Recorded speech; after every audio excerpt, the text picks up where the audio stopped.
welcome to the Offshore and Off Topic podcast. My name's Aaliyah. I'm Jillian, and welcome to the first episode. In this first episode, we are answering a bunch of really hot seat, uncomfortable questions about underwater photography, and that's just going to be the theme for this one. But following ones will have different themes all around our ocean-centered underwater photography, shark-loving lifestyle. So Exactly. Yeah. Tag along and see you in the episode. Yeah. Hope you guys enjoy. Bye. So, what did you bring? Okay, yeah. Anything but a mic. Okay. Let's both close our eyes. Yeah. And then clip your mic onto the item, and then on 3 we'll open our eyes. Oh my god. Okay. On 3. 1, 2, 3.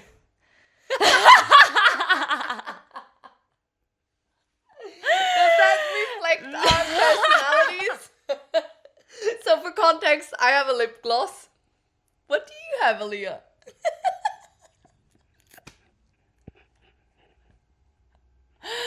That couldn't be better. I have a flathead screwdriver. Specifically a flathead. Yeah. And I'm also wearing like a carpenter outfit. Oh, actually, so, yeah. And you look like a pink lady. That's an apple. That's actually my favorite apple. Is it? Pink lady. Really? Yeah. I was talking about it from like, have you seen Grease? No. What? I mean, Grease, like the pink ladies and the greasers. I have seen like the singing scenes. You haven't seen the movie Grease? Or I think I have at one point, but I can't remember. you would know. You would know if you've seen I know Grease. all the songs. Okay, I guess Why that's do okay. I know the songs then? Yeah, that's a good point. So you probably did see it. Probably. Okay. Well, yeah. Yes. That's pretty spot on. Actually, yeah. Wow. Wow. Mm. Okay, and if you need some lip gloss, Thank you. during our talk, I might actually. yeah, we can just. Do you want some now? If you need a screwdriver during Thank our you, talk, I've also got that. I feel like, did you ever see The Price is Right? It might be in a U.S. show. It's like this guy it's a game show, and he's got this really long, skinny microphone from like the I know which 1950s. one. I feel like I'm on one of those game shows. Yes. What can you win? I don't know. I guess we'll find out. A brand new episode of a brand new podcast. There you go. Welcome. First episode. First episode. Off to a great start. Also, I was talking like this, so we might need to work on like the mic position. I know, I'm like twirling this thing around like it's like a prop. It'd be so annoying for the listeners. Oh my god. Okay. Well, anyway. Should we dive into... Oh no, sorry. Should we do overrated, underrated? You're pointing your mouth. Every time I see podcasters, I'm like, is it so hard to hold the mic in the same position? I know, I'm like, why do they need a stand? Yeah. That's so extra. Or even like when they tilt the microphone the whole time, I'm like, Dude. just keep it still. Yeah, But, stop being so okay, extra. I take everything, all the criticism in my head. I never voiced it, but Yeah. No, I've take it definitely back. also thought about it. I'm going to try my absolute best to just kind of like hold this. Yeah. Yeah, it just I'll looks try like this. I'm firmly grasping this. Yeah. I'm like an elegant lady. You are. Thank you. Makes one of us. So yeah, diving into our first unofficial segment. Yep. It's a little game we like to play one-on-one called Overrated or Underrated. And essentially somebody just brings up a topic, a thing, person, An place, object? or thing. Yeah. A noun. A situation? Yeah. Mike the situation. Overrated. Yes. And then you decide if they're overrated or underrated, and we'll go from there. Sounds good. Jill, do you have anything? Off the dome? I mean, something that just came to mind, but it's quite boring. Coffee. What is it? Underrated? You think coffee's underrated? I love coffee. Is that the correct use of under and overrated? I always get confused. Yeah, that was the correct use of it. But yeah, okay, yeah, plead your case. It's great.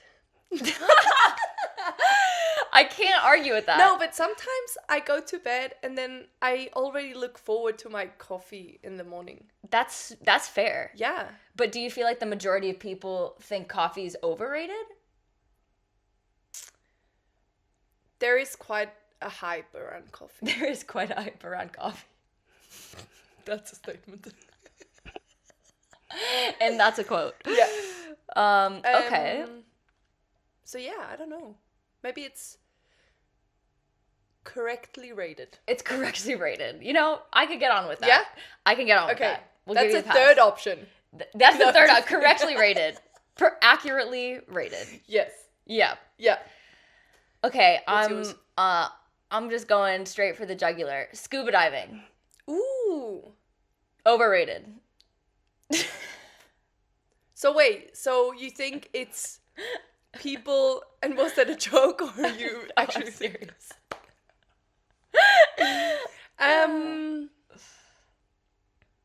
I can explain myself. Yeah. So it's I not have to think. okay. For context, we are both like underwater photographers. So. Yeah, that's why I'm like, why did you say overrated? And we But I can- scuba dive often. Yeah. Like, that is actually a recreation activity we both take part in. Love it. And look, I'm not saying that it shouldn't exist, but I'm saying it's slightly overrated because, to me, free diving is so much more fun.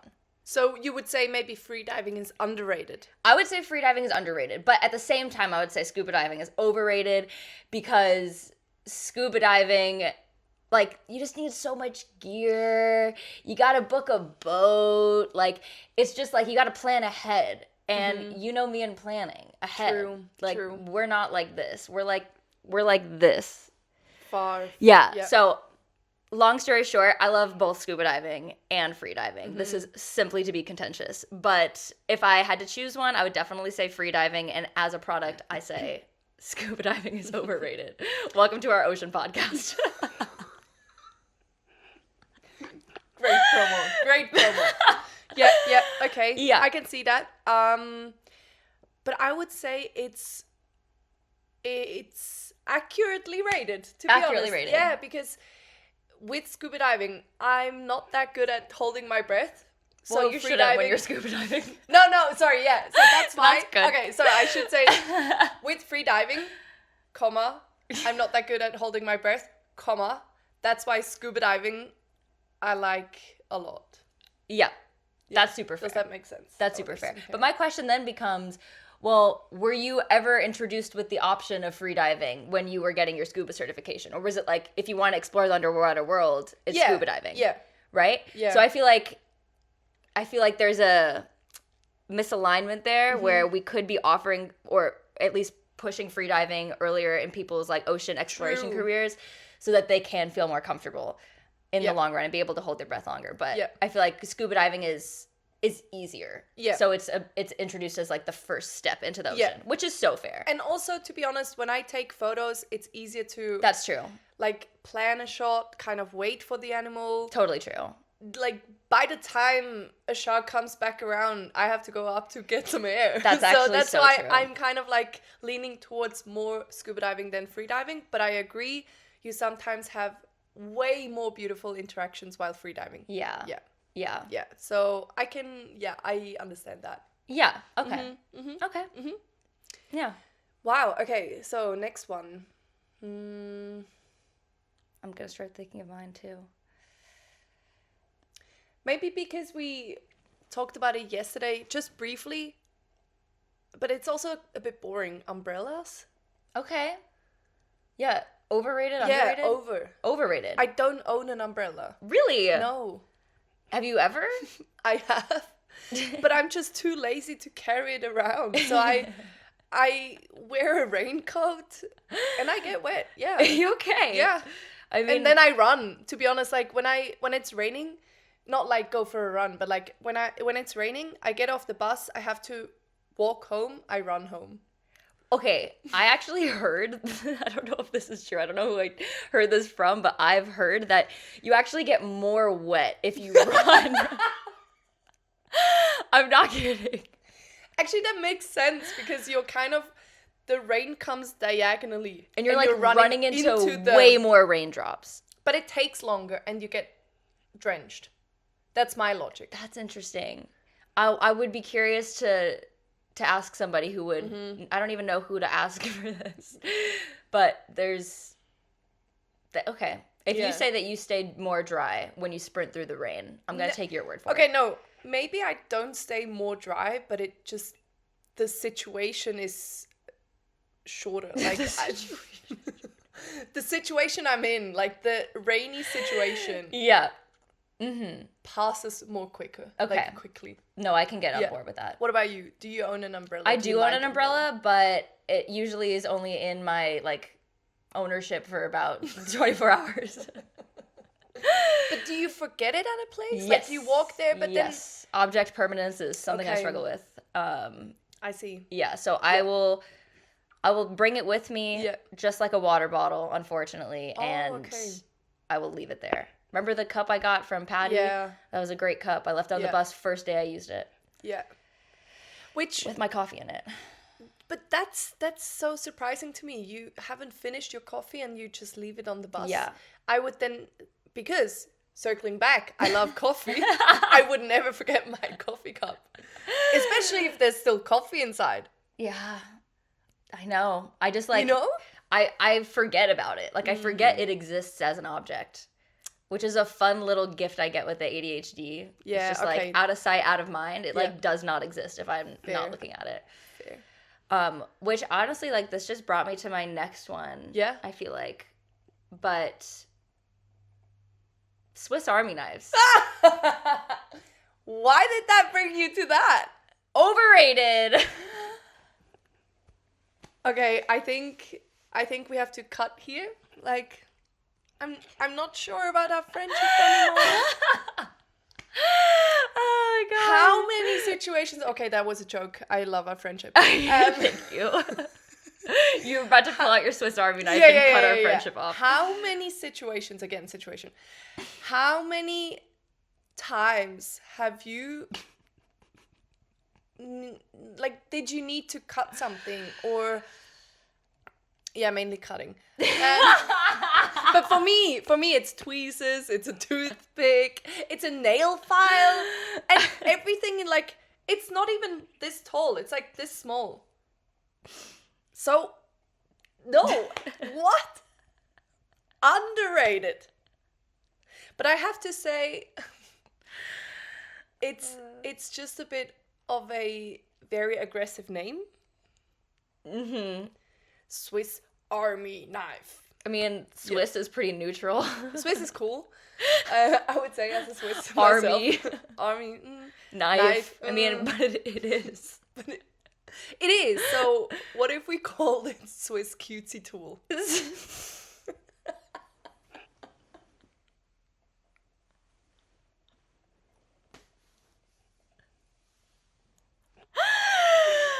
What? Yeah, I mean, it's just a little cutesy tool. It's so small. It has tools. It has knives. No, it has a pair of scissors, toothpick. A knife. Yeah, but it's a small knife. Okay, yeah, but the knife is like That could be like the pokey tool. It doesn't have to be a knife. We could actually remove the knife Okay. and put a. Feather. That's not practical. What could be something else? A ruler? There are some Swiss Army knives that have a ruler. Oh. Mm, Okay. yeah. Yeah, that seems helpful and non-threatening. Yeah. I would love a lip balm A lip balm. or like a lip gloss. That actually screams Swiss cutesy tool. There you go. Okay, replace the knife with the lip balm. Swiss cutesy tool. For the record, I actually don't think Swiss Army knives No, I know. are overrated. I Thank just you. wanted Jill to pop off, Thank you, so thank you for participating. Yeah. But also thank you for circling back because Yeah, it we got has- there. It has been helpful in many I'm situations. surprised it hasn't like already like had an appearance in Yeah. this episode. Do you have a loose thread? I can cut it off. I actually have a loose thread on this t-shirt, but I cut it off before. Oh, you cut it off before. Yeah. She So, came prepared. There you go. Yeah. Okay, I like that. Okay. Okay, and now we'll enter our next segment. Hot seat questions. Magic. Wow. Okay, so we're still Now- holding this together. This is going really well. Yeah. So this next thing, you're going to hold that, Yeah. actually. I think that looks good in your hand. We pretty much put our heads together and tried to figure out questions that people actually would be curious to hear the answers to from our underwater adventures. We're both underwater photographers, both specializing in sharks. My background is like marine science and ray research, and Jill, Mine's like education and shark conservation. but we both really overlap in the underwater photography Yeah. department. And so this episode particularly is going to be themed a little bit more about hot seat questions that like people don't really want to answer. Yeah. And honestly, I don't know if we want to answer. And also we have one skip question, so we can skip one question. Yeah. Because they are juicy. They're juicy. So we'll So- each take a question and answer it, and then we'll just see how many we get through. Yeah. All right. Okay, do you want to do the honors? You want to go first? I can. Yeah. Yeah? Okay, here, Okay. I'll hold it. Okay. And then we can go from there. Yeah. Oh, is that one? No. That's one. Okay.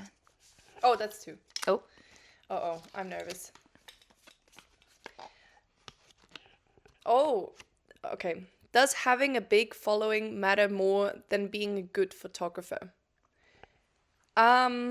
Interesting. I think initially I would say no, because you have a lot of followers, it doesn't make you a better photographer.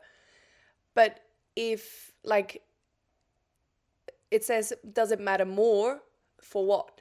Do you want to get more exposure? Maybe work with other people, maybe get booked for something? Then, of course, more followers helps you to, be seen more. But like in terms of being a good photographer, no, not at all. Like, you can be a great photographer and have 50 followers. Doesn't matter. Honestly, I feel like some of the best ones Honestly, do.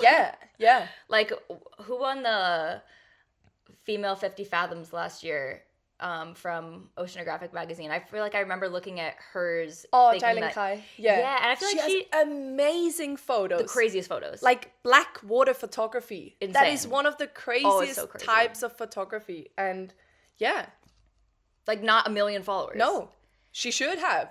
She should have. Yeah. Yeah, so go follow So her. yeah.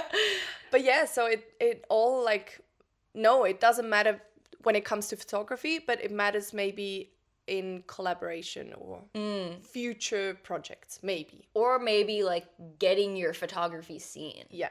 Like, I 100% agree. I don't think that followers equal good photographer. Yeah. That's definitely not how it works. But I think that you're right. Like, I think having a big following can help your photos be seen by more people, which could potentially give you more opportunities, which could potentially be perceived as being, quote unquote, a better photographer. Yeah. But yeah, like, just having followers doesn't mean you have this more skill. No. Oh, Yeah. no, not at all. Yeah. So yeah. Good question. Yeah, that's a good one. Okay, Go next. let's do this. Okay. I'm just gonna do some ASMR. Everyone's gonna go like, "Ugh, that was awful." I just put the microphone in the Oh yeah, we have a cute little secret bowl. jar. We need a good name for this jar, Yeah. and it's actually really hard to do. Okay. Oh. Have you ever bought gear because you thought it would make you a better photographer?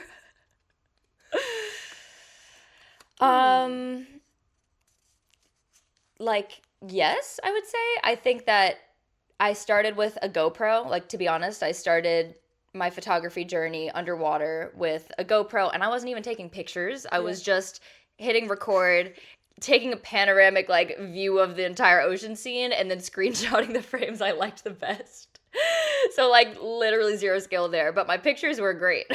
There you go. But at one point, I was, like, starting this underwater, like, graphic design company that was based in underwater photography, Naked for Nature, and I kind of convinced myself that I needed a better camera to do what I wanted to do, which was true to a certain extent. Like, I was interested in getting more, like, macro shots of coral polyps that I couldn't do with a wide-angle GoPro. And so that was kind of my idea. Was like, okay, well, if I want to do a bigger diversity of photos, then I probably need a camera that enables me to have that creativity. So I did level it up. Did I think it was going to make me a better photographer? Yes. But did it? Did it? No. I remember, I mean, in the long run, sure, but I remember looking at my like first few photos that I took on it in crystal clear water.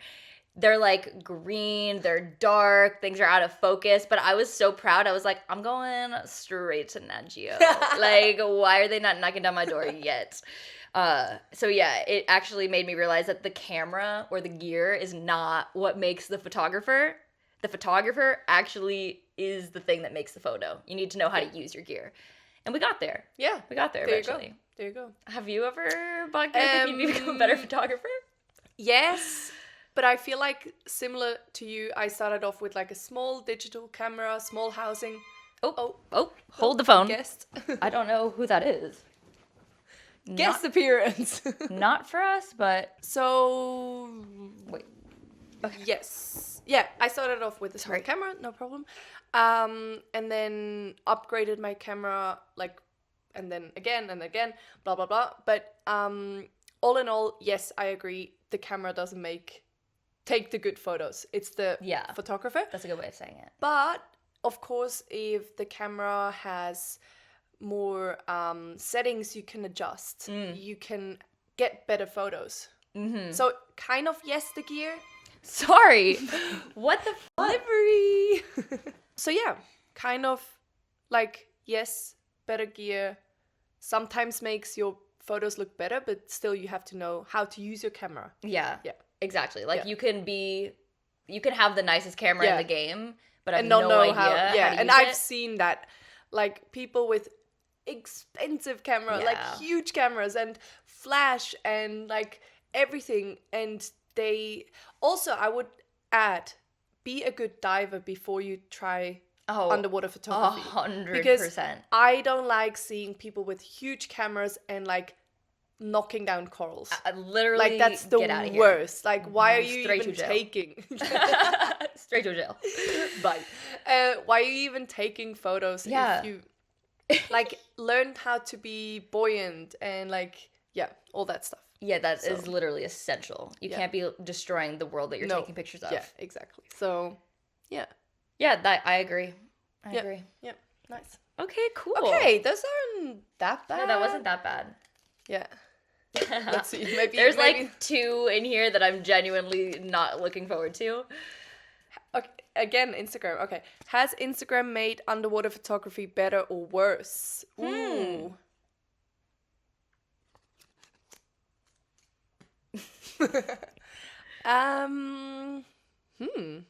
Yeah. Wait, I actually don't know. Yeah, that's a hard one. Because it's like, wait. Okay, I need to read it again. Has Instagram made underwater photography better or worse? Okay. I think it depends. If you are looking for a lot of views and like to blow up on Instagram, then you only take photos of what can go viral. Yeah. So in that sense, it made it worse. But maybe it made it better because you want to show people and educate people, and so it made it better. No, actually, that was a weird answer. I don't know. It's a weird question. Yeah, because it's like better or worse than what? Yeah. I don't know exactly how I would answer it, but I would say along the lines of it has maybe shifted the focus of underwater photography, kind of like what you were saying. Like you kind of, if the goal is to blow up on social media, then you kind of end up having, I don't know, putting yourself in situations where you are photographing the most charismatic megafauna, and it's kind of maybe removing the art form from it a little bit. I don't know. But at the same time, like I think Instagram is partially what got me into underwater photography. So I'm not going to sit and like, you know, I don't know. Can I curse on this? I don't know. I was like going to say question on it. Yeah. But I think it's a double-edged sword. I think social media is a double-edged sword for everything. It's inspiration if you do it the right way. It's like detrimental if you use it the wrong way. Yeah. But for me, I found it to be incredibly inspirational for my development of my own personal style and just learning how to do underwater photography. So I say net positive. I think the main issue right now is AI distorting underwater photography and like education about the oceans. Yeah. Because that before AI, you would see a picture that's like unbelievable and you'd be like, oh my God, I can't even believe that. Yeah. But now it's like, oh, I can't believe that. That's AI.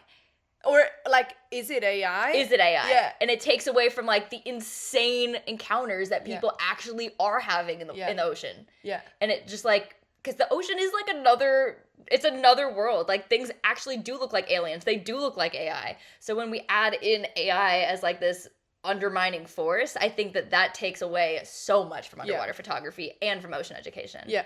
I think if the question was about has social media kind of like in a broader sense kind of worsened wildlife photography or like ethics and stuff, that's a different topic. I think we'll get into that a different time because that's we have some that's opinions. A whole other can of worms, ain't it? Yeah. But yeah, on that one maybe like net positive slightly or something. Yeah, I would agree with that. Yeah. Okay, here we are. Here we go. I'm gonna just actually do a little. Okay. We haven't skipped a question, so we still can't skip a question. Ooh, I like this one. Okay. At what point can you actually call yourself an underwater photographer? Oh, wow. Yeah. Okay. I like this question a lot because, like, whenever. Yeah. I don't think anybody should be policing what people call each other. Like, if you're not a surgeon, like, maybe don't call yourself a surgeon. Something where, like, people's lives aren't at risk. But for nobody's life is at risk if you're calling yourself an underwater photographer because you just bought your first underwater housing and you're learning how to use it. Maybe you'll be a professional underwater photographer in 10 years. Maybe in 5 months, your pictures are going to be unrecognizable from where you started, and you're going to have, maybe even won an award. So why sell yourself short at the beginning if, there's no need? Again, like, I don't think there's any need to oversell your strengths. So if you really did just get your underwater housing yesterday and somebody's like, I'm looking for an underwater photographer, and you're like, I'm an underwater photographer, let me do this job for you. That's a bit misleading. But if you want to present yourself, like you want to present yourself as the person that you want to be seen as, like, I don't think there's any harm in, saying that. And I think Jill and I have both had to come out of our shells there a little bit because there actually isn't a point when you feel comfortable calling yourself an underwater photographer. Probably not even a regular photographer. Like, I don't know. Yeah. Like, it's a weird one because it's also like kind of contract work and it's also your own work that you're doing. But like, there's not a point where you're going to be like, oh, now I'm an underwater photographer. Yeah. Right? Yeah, I totally agree. I had to reread it again because I was like, did it say call yourself a professional underwater photographer or just underwater photographer? True. And it only says underwater photographer. And I think, like you said, if you take photos underwater, you're an underwater photographer. Yeah. But I agree when it comes to professional underwater photographer, that's maybe, it can be a bit difficult if, as you said, if someone is looking for a professional, like a shoot or like a campaign and you just started underwater photography last week, maybe you hustled in that week and you figured out everything, which I doubt because it needs a lot of trial and error, I think, and experience and different waters, different lighting, different depths. So maybe don't call yourself a professional underwater photographer after 1 week, but for sure, if you take photos underwater, you're an underwater photographer. Yeah. And honestly, at the end of the day, like, I feel like people need to just like call yourself a professional underwater photographer. Yeah. If it's not like at the detriment or misfortune of somebody else, if you're not misleading people in a professional manner, like, you can introduce yourself as, I don't know. Yeah, I agree. I'm a I was gonna say sommelier, but I'm like, actually, like that's probably probably not a great example. No, but I'm like, no. But I agree. Like, I think we both have struggled. At what point can we call ourselves professional underwater photographers? I remember, like, I remember at the Sims thing when we were meeting Ian for the first time, and like I know you, like I know you as the shark photographer, and so this guy Ian that we were chatting to, he didn't know who Jill was yet, and so I was like, oh, this is my friend Jill, she's a shark photographer, and Jill's just like, and I'm like, after that event, I was like, thank you for introducing me like that. And I was literally like, what? Did I do something wrong? Like, what? How do you normally introduce yourself? You're like, well, and then I, like, tell my whole CV, like, yeah, I did I'm a teacher, I do this, I do business, I do underwater photography, but, like, what I want to say first is, like, yeah, I'm a shark photographer. And you are. And I am, so... Literally, like, you take pictures of sharks. Yeah. Your whole brand I love is that shark moment. photography. Yeah. So, I guess just also supporting your homies. True. You know, if they are trying to make it in the field, like, be the person to introduce them. Exactly. Why not? Yeah. And I think, like, imposter syndrome is something we all struggle with, so maybe also another segment. Yeah. Oh, man. Yeah. Another one? Yeah. Cool. These are good. They are good. Oh, would you take a dream job if it paid terribly?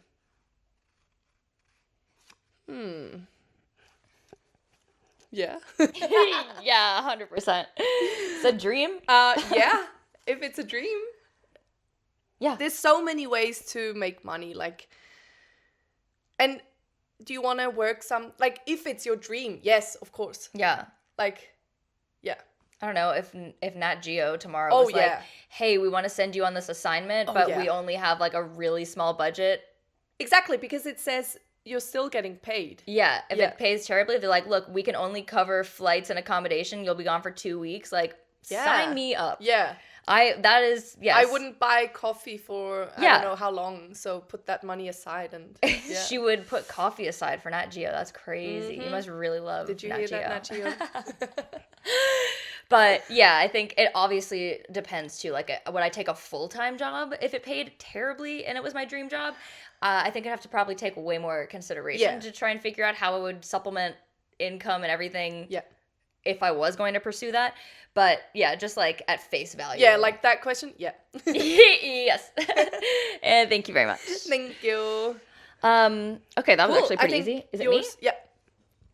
I did not think we were going to get through this many. I know. I thought we were going to get through maybe 4. I know. But I'm getting quite hot. It's quite hot in here. Oh, yeah. I don't know if I have the heat on. I can turn it off. I don't think so. Have you ever paid to enter a competition you knew you wouldn't win? Yeah. Every time. Like, where to begin? I feel like we have this conversation every year. There's like this award show called photo awards. It's called Oceanographic Photographer of the Year by Oceanographic Magazine, and it's just like the pinnacle of underwater photography. Huge. It's huge. It's huge. There's like this huge exhibition. They have an exhibition in the UK and also here in Australia, and I just. Speaking of imposter syndrome, I never feel like I'm worthy of even submitting a photo. And yes, they do cost money to submit. Yeah. Which I don't think is a bad thing. There's a bunch of free competitions, but for these really, really high quality ones, like I like the way that Oceanographic did it this year. It was like you could submit up to 10 photos. I think it's every year, actually. Oh, really? Yeah. Oh, okay. That's actually one of the competitions that offers, I think, 10 photos in one category for $10. Yeah, £10. Yeah. Instead of like really £10 per photo. Yeah. Like that's a lot of money. Yeah. But like I was happy with 10 photos for €10. Like £1 per photo, essentially. Yeah. But yeah, enter that one every year, send 1 or 2 photos, and I'm like, there's just literally no way. Unless no one else submitted.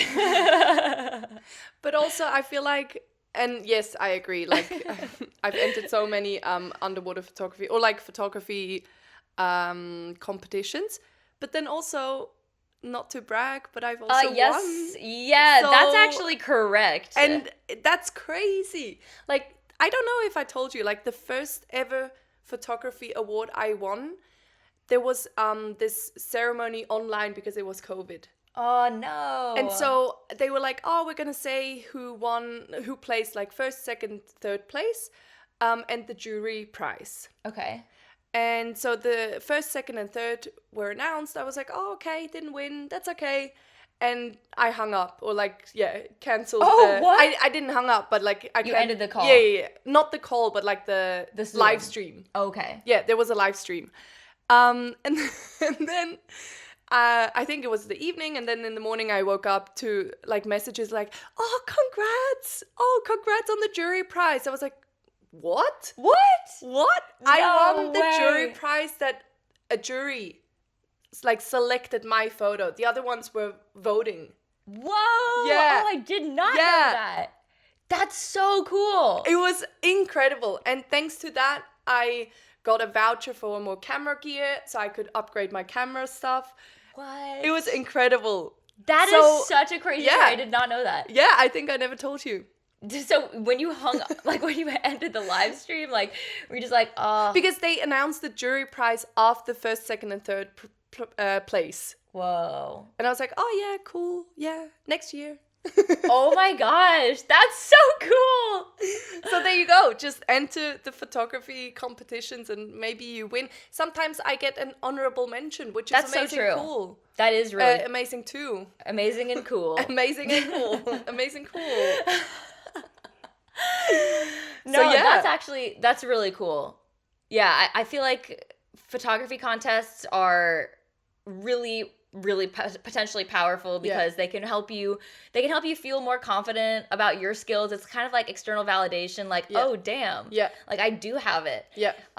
Also, maybe you win a prize that helps you upgrade your next camera gear. But at the end of the day, like I think submitting to these competitions, it's good practice. It's good practice. It's also good for file management and organization because you have to like write little blurbs about them to submit them, where you did them, what photo, like what settings you used on your camera.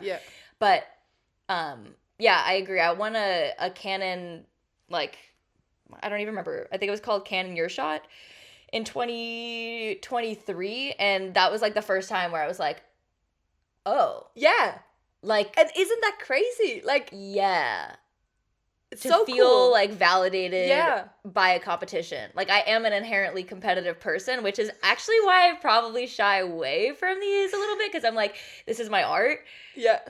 I don't want to be like competitive with it, but you know, it was nice to be like, victory. Definitely. And you as a very competitive person. I'm a very not competitive person. Unless Mario Kart is involved. But specifically, Nintendo 64. Nintendo 64 Mario Kart, you do not want to be in Jillian's way. No. Yeah, that's when a different person comes out. It's scary. Yeah. But honestly, like, just submit photos and see what happens. Yeah. And the OPY Female 50 Fathom Award, that's my goal, honestly. I'm manifesting that so hard for you. Yeah, me too. I just see it. I see it. I feel like with Incredible. Brooke Pike, when she got it, I was like, you guys look kind of similar. I think she was the first one, actually. Well, was she? Because that award category is by nomination. And I think it started in 2021 or something. Oh, okay. Yeah. Huh. Yeah. Very, very cool. Yeah. Oh my god, that would be a dream. Interesting. But I love looking at exhibitions of photo competitions. Like, the images are incredible. It's insane. Like the encounters that people have. And the quality and The technique. the animals. It's just so, like, it's like, wow. Yeah. That's why I'm not trying to, like, put myself down at all by being like, I never expect to win. But it's just like, I'm just so aware of how much I have to learn. Yeah. You know, like I do have photos that I'm proud of. Yeah. I do have photos that I love, but I look like I'm just so impressed and aware of the road ahead. Should I even submit? Yeah, I think that we should stop that. Yeah, exactly. That's, again, the imposter syndrome. Exactly. And, like, Because Just like admit. us 5-10 years ago Yeah. would have been like, these pictures are so cool. You know, Exactly. like you're your own harshest critic. I actually love that because, yeah, we sometimes go for better and more impressive photos and all that. But if you look back... Yeah. Make little Yeah. Jill proud. Make little Leah happy. Exactly. Yeah. I like that. We have stuff to be proud of, so Yeah. send it. Yeah. Bottom line. I agree. Just send it. Yeah. We're going to wrap it up because we have no idea how long it's been. But to end, I guess, this is like the age-old question that every diver is asked like multiple times in their diving career. Do you pee in your wetsuit? Look, I mean, there's a saying, there are two kinds of people. The ones that pee in their wetsuit and the ones that lie. Yeah. Okay. So that's all I'm gonna say. No, okay, yeah, I have peed in my wetsuit, but I recently bought a new one and I don't want to pee in that one. Okay, that's fair. But what about, is it an open cell or closed cell? Oh no, I don't own the free diving ones. Yeah, like the which is the sticky open ones. cell. Open cell Yeah, ones. I don't have one of those. Okay. So yeah. What about you? Do you pee in your wetsuit? You know the answer to this. Yeah, I know. I 100% cannot physically pee in my wetsuit. So funny. No, it's actually torture. It is the worst. Like, No, actually, it's not funny yet. No, it is not a fun time Yeah. because usually I'm out on the boat all day. Oftentimes, boats don't have heads or bathrooms, and like I can't pee in the water even. Like I've had to train myself to be able to go over the side of the boat. Yeah. So I wish I could pee in my wetsuit because I hear it's the best thing in the entire world when you're cold underwater and you have to pee. It's like you got like a built-in heater and you don't have to feel like you're, gonna explode. There you go. But I wouldn't know. Yeah. I would not know. But also, it wouldn't be smart to pee in an open cell, right? No. Because then... And we learned this on All the Sharks, not to expose all my cast members, but also... everybody, okay, not everybody, but a lot of people on the show came out of the water one day with acid burns on the backs of their knees, and they were like, what's going on? And I was one of the only people who didn't have those, and that's when we all realized, oh, I'm the only one who can't pee in my wetsuit. And yeah, so they weren't able to rinse it out as well as they needed to because they're like sticky. Yeah. Like the open cells like stick to your body. And so it like, pee's so acidic. So it really just like burned their legs. It was like mild. But yeah. And my legs were fine. No. My bladder was not. I was struggling. Yeah. Wow, I didn't know that. I thought the story would go like one time you came off like up to the boat and it smelled like pee. No. Because that happens sometimes that when does. people pee in their wetsuit, they come back to the boat and the whole like Ew. with the wetsuits, like the normal wetsuits, Yeah. not normal but like not open cell. There's like always a layer of water between you and the wetsuit. And then when you come on the boat, sometimes the water just like wring it out. Yeah, comes out of the wetsuit, and then sometimes it's just literal pee. It's disgusting. And on that note, PSA to anybody watching this, you do not pee in rental wetsuits, okay? No. Coming from an ex-dive master, that is like literally so insane. Don't do that. Please respect your dive masters and dive instructors. That is like the worst thing to have to go through. Or maybe if you have to, maybe take it off, rinse it yourself, and then give it to them or something. Yes. I don't know. Yes, if you have to pee underwater, like, go for it, I guess. But then rinse, and then take it off and rinse. Yeah. Don't just hand them a piss-ridden wetsuit. Ew. Yeah. PTSD. It stinks. Yeah. Okay. Yeah.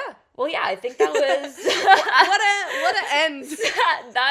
That's the first episode. Yeah, I guess that's it for now. That's it for now. Thanks for listening. And we'll see you in the next one. Bye. Bye.